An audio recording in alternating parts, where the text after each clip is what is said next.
Welcome to Scale Tales. These are tales, stories that other founders, entrepreneurs, small business owners, and subject matter experts will share about those magical moments when they scaled an entire business or perhaps a product or service line within a business. This storytelling show is designed with you in mind, the person seeking to do something extraordinary or achieve a transformational breakthrough in the business you own or the business you work for. Our goal is for you to not just be inspired by the words you hear, but to be equipped to take action. And as for me, who am I? Well, I'm Alicia Butler-Pierre. I'm the creator and producer of this show, and I'm the founder of a company called Equilibria Incorporated. Welcome to Scale Tales. Online education seems to be all the rage these days, and it's no surprise. Our quest for knowledge extends beyond traditional classrooms. When the pandemic hit, online education was the only option for educators and students alike. Welcome to Scale Tales, the business storytelling podcast where entrepreneurs, executives, and experts share firsthand accounts of that magical moment when consistent quality work intersected with the ability to increase output without increasing costs. I'm Alicia Butler-Pierre, and we're about to discover not only what it takes to build and scale an online course, but also gain an appreciation for the real-world experience required to make that course successful. This episode is brought to you by Equilibria Incorporated. Equilibria provides training to assist fast-growing companies in documenting and improving their key processes for maximum operational performance. Visit eqbsystems.com to learn more. That's eqbsystems.com. Troy Trewin is the true definition of a serial entrepreneur. He's the founder of GrowASmallBusiness.com, co-founder of the Distilleries Institute, and has served as CEO for numerous smaller companies, as well as served on several boards. His latest achievement is scaling an online course to assist others interested in starting a distillery business. As you'll hear, creating a successful online course is not as simple as recording a few videos, regurgitating information you've studied. No, it requires providing a learning experience, one that can only come from mastering your craft over time and distilling it in a way that can easily be shared with others. This is episode 8, How Troy Trewin Scaled an Online Course for Distilleries by 500% in less than 2 years. My name's Troy Trewin. I'm the founder of Grow a Small Business. I'm based in Hobart, Australia. Hobart's on an island called Tasmania, just south of Melbourne. And it's a beautiful place to live. I've been here 11 years after 4 years in London, 10 years in Melbourne, and then I grew up in country Victoria. So yeah, absolutely love where I live. I like to do things that are challenging. So I did 2 degrees at once at university. I've got a bachelor in computing and in accounting. And then in 1996, I graduated. Early in the next year, I started working for PricewaterhouseCoopers, or is now the largest accounting firm in the world. I was there for 3 years. So late 99, I quit because I always knew what I wanted to be when I grew up, which was a business owner. I watched my parents grow a small fuel business from nothing into a medium-sized business. Dad was selling 100 million litres of fuel a year, doing about $80 million per annum. And then he retired in his late 50s. So I saw not just all the tough times they went through, but the successes and the growth. And I, just was in awe at what all the moving parts that went into running and growing a small business into something a bit bigger. So late 99, I quit PwC and started 2 internet companies. I was working 100-hour weeks, which is both silly and unsustainable. Did you catch all of that?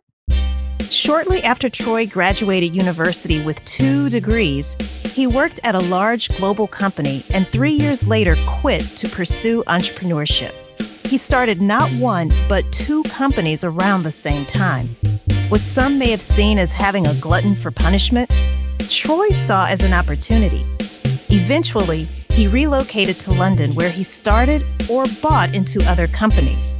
By 2011, he had an epiphany while relaxing on a beach in Thailand. I had the idea of how I could help more business owners because in London and Melbourne, I'd be asked a lot for advice from small business owners. And so I registered the domain growasmallbusiness.com and started to write about 30 blog posts. And since then have been helping other business owners. And in the last 10 years, I moved away from technology, working in owning technology companies, and moved into the distilling industry, mainly whiskey. His move to the distilling industry turned out to be a smart one. In true Troy fashion, he found himself not only running growasmallbusiness.com, but also becoming the CEO of 3 companies and with an ownership stake in New Zealand Whisky Collection, home to the only remaining mature New Zealand whiskey in the world. He's particularly proud of his time at Lark Distillery. Lark was a family-owned business, now listed on the stock exchange in Australia, that paved the way for other smaller-scale distilleries. I ran that for a couple of years as the first CEO there when the family sold out. There was no systems at that time for the next chapter of growth, so we had to find the new talent to come on to help the business grow. And the family obviously were quite close to those team members, so it was a really challenging time, but interesting to run a business that I didn't have equity in, that was big and well-renowned. Soon after Lark Distillery, Troy found himself back at New Zealand Whisky Collection, this time as CEO. He led a management buyout as well as a successful crowdfunding campaign to build a distillery. Word about his subject matter expertise and business acumen started spreading, and soon he began either sitting on or chairing different boards in the industry. But how does a guy with a background in accounting and technology get into a space like that? The answer, it turned out, was because he wanted to transition out of service-based businesses. This was another revelation he had back when he was in Thailand. So I thought, when I get back to Australia, I'm going to move into a product-based business. And after I got back, moved to Tasmania, a good friend of mine had just found these old whiskey casks in New Zealand. This is well before the craft whiskey boom, particularly here in Australia. So he had bought the last 443 casks of New Zealand whiskey. And so we started rebranding and exporting that, and that's going great. So that was really the catalyst for the move into distilling. And as fate would have it, Distilleries stuck. Yeah, that's right. But I think it was having that mindset of I want to move into a product-based business now, not professional services anymore. The opportunity led itself to me, I believe. And that takes us to 2019, the year Troy's scale tale begins. After several years working and being a key player in the distillery industry, opportunity once again knocked. So a friend of mine, about 3 years ago, we caught her for a coffee for a few times, and she was running an in-person training business called the Whisky Academy. So you'd have to come to Tasmania here, spend about a week. She would organise the logistics of visiting distilleries, some bit of class time, accommodation, etc. And she's not very detail-orientated, and so was quite frustrated. The business went well, but didn't really want to have all that logistics and admin to have to deal with. In other words, she didn't want to deal with the back office operations. So I'd been mentoring her for quite a few years since I was at Lark, where we met. And I said to her, well, I've been studying up on the online education space. It's growing quite quickly. And this year would have been mid-2019. And I encouraged her to do a test of some of her content with an online products. So 3 months later, she came back to the coffee table. She had done that. It had good traction, good response. And then she said, I just can't do it on my own. And I said, okay, well, I'm happy to help. I'll jump in. So I became a part owner. But at the same time, I said, I think we need other skills as the founders of this business. This recognition would become a cornerstone of their success. From Troy's vast experience, he knew they needed to build business infrastructure to scale it. His friend had the education experience. He had the management, finance, technology, and strategy skills But they needed additional skills to round out their leadership team. And so I suggested another friend of ours, Brett Steele, who ran a Drink Tasmania tour business. And he also had his own whiskey brand as well. And it was Ian, who is in Melbourne. He was at Starwood for 7 or 8 years, pretty much from the day they opened. And they've recently just won 12 awards at the San Francisco Spirits Award, this distillery in Melbourne, which is huge. No distillery's ever done anything like that. And they're very successful. They've scaled. So he's a very experienced distiller. So he brings the technical distilling side to the business. And so the Distillers Institute was born. With an all-star team in place, they needed to make their partnership official. So we got all the business partners together. An important lesson, obviously the shareholders agreement, which I'd made the mistake before, as I'm sure many business owners have. We got that right. And particularly, I had a big focus on our founders contributing time every week and pro rata to the equity, because we weren't equal, 25% each. Ian's got 40%, I've got 30, Brett 20, and Ian 10. And so we were able to hit the ground running and focus on the right thing and not be too bogged down in negotiations on shareholding, etc. And then within 9 months, we had written a very comprehensive course. We'd created a brand. We launched in April 2020. If you've ever built a course, then you can appreciate why this is impressive. In just 9 months, they had all legalities in place, in addition to a marketable product. Now that they built it, they had to sell it. Not only would they grow their student base, but they'd scale it by over 500% in less than 2 years. And together, they built a new company with a marquee information product. A lot happened along the way, including launching and scaling the first of what would become a series of courses, all during the height of a raging pandemic. So just as COVID was hitting, and right out of the gate, I think we had 60 or 80 students sign up. We've now got just almost about to hit 400 students. So course one, our focus in that business is to help people who are interested in starting a distillery in Australia or New Zealand, to help them. Course one is to get to that decision gate. Is this for me or not? And we're very upfront early on that we want to encourage more people not to open distilling businesses because they're risky, they're capital intensive. You could argue they're more risky than a normal business because of the capital that's needed. So we wanted to educate the people using course one. So the 7 modules takes them through understanding the industry, market research, putting together a business plan, marketing plan, and importantly, a financial model. So they've got the numbers, they can make an informed decision. How much cash do they need to raise? Can they raise that cash?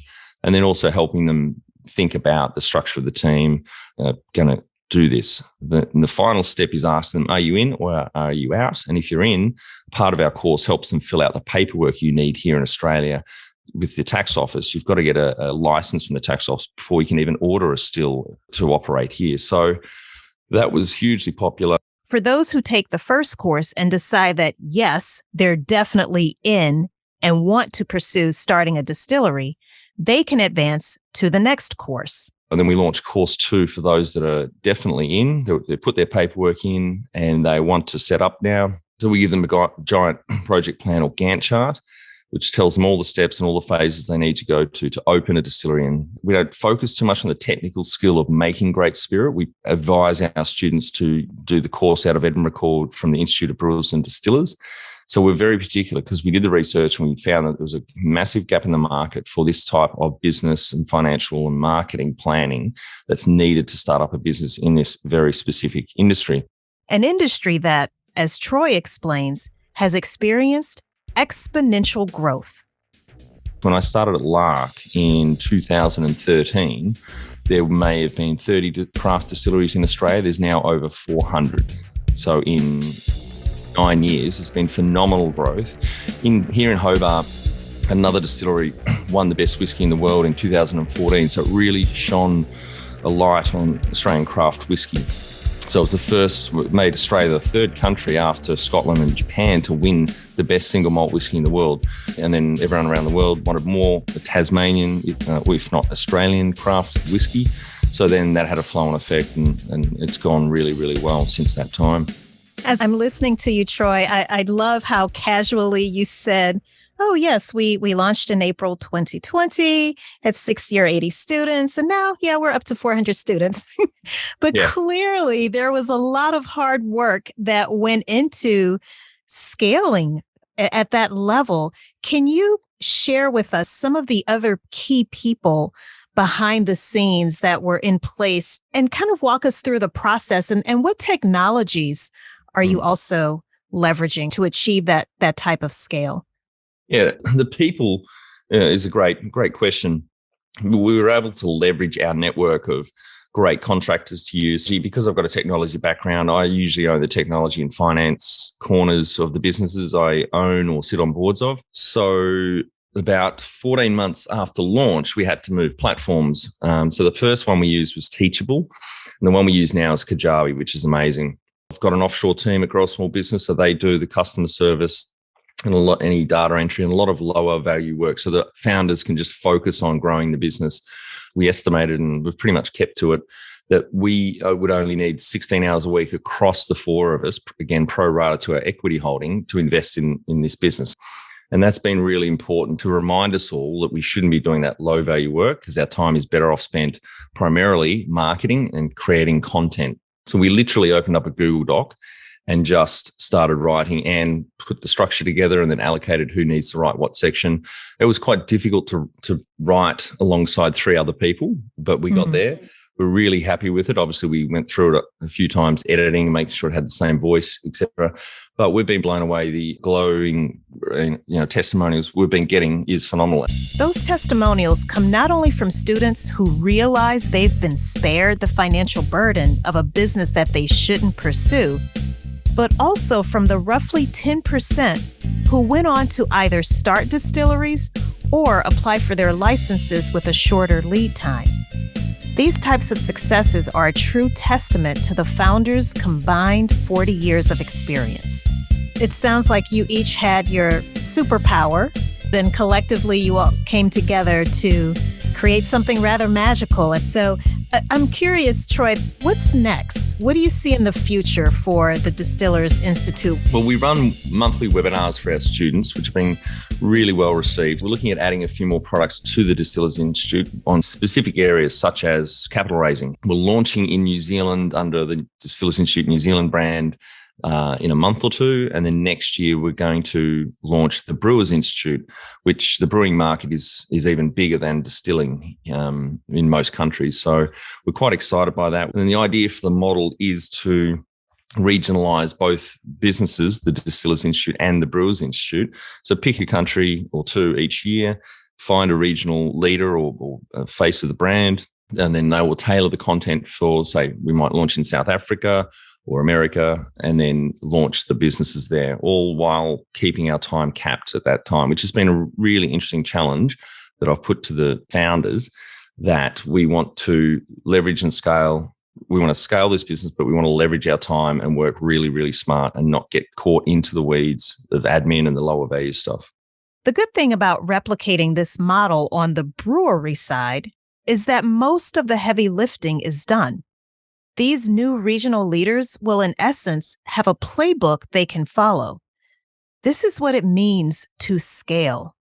Less input for more output. 80% of the content for brewing, or the 80% of the content in distilling can be applied to brewing because it's business planning, marketing, market research.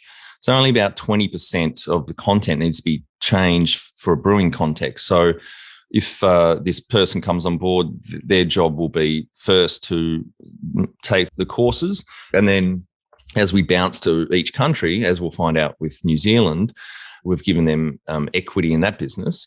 So we keep most of the equity, but the regional partner will get some equity. We believe that tailoring the content for that region might be a 5% tweak of the actual content to local laws and customs. Not only is Troy an advocate for market research, strategic planning, and business infrastructure, but he also implores us entrepreneurs to seek mentorship, professional development, and increase our financial literacy. definitely get a mentor or a few mentors, because those people have already made the mistakes. They'll help you avoid them. They'll also change the way you think about business. Build a habit of professional development as well. So invest 1 to 4 hours a week reading business books, doing online courses, etc. Become educated, and definitely do your planning, not just your business planning and your marketing plan, but a financial model, so you can see into the future, 10-year model to say this is how the business will look like if I hit all these key numbers. Definitely choose the right business partners first. If you're going to have shareholders working alongside you in the business, or even if you've got passive shareholders, make sure that they are good people and they're going to contribute something more than just cash, with some mentoring, for example. Because some of the businesses I've chaired and seen with the shareholders being misaligned, it creates a lot of distraction, destroys a lot of value. And I would just say planning, like do your research and your planning and get into it. The growasmallbusiness.com website has a lot of free resources. There's a free course to help business owners improve their performance, so be more productive and less stressed at work. Isn't that the dream life as an entrepreneur or business owner? Being more productive and less stressed at work. To accomplish this, here's a recap of some key lessons Troy shared. Number 1, invest in building business infrastructure to organize, structure, and manage back office operations. Number 2, 2 heads are better than 1. Understand if and how partnerships can accelerate your business's growth. Make sure each partner adds value through the subject matter expertise they have. Number 3, consider offering ownership or some type of equity stake to those potential business partners. 4, educate your customers about what they are getting into when investing in your products or services. They'll thank you for it, even if they end up not making a purchase. 5, spend time conducting research to know what marketplace gaps you can fill. Number 6, pick and stick to a weekly time cap to force you and your partners to focus on business development.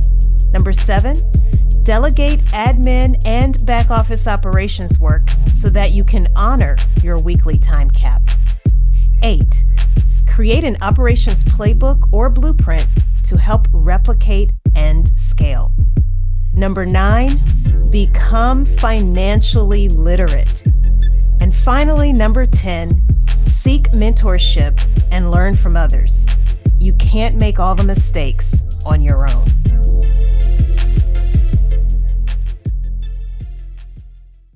Thank you for listening.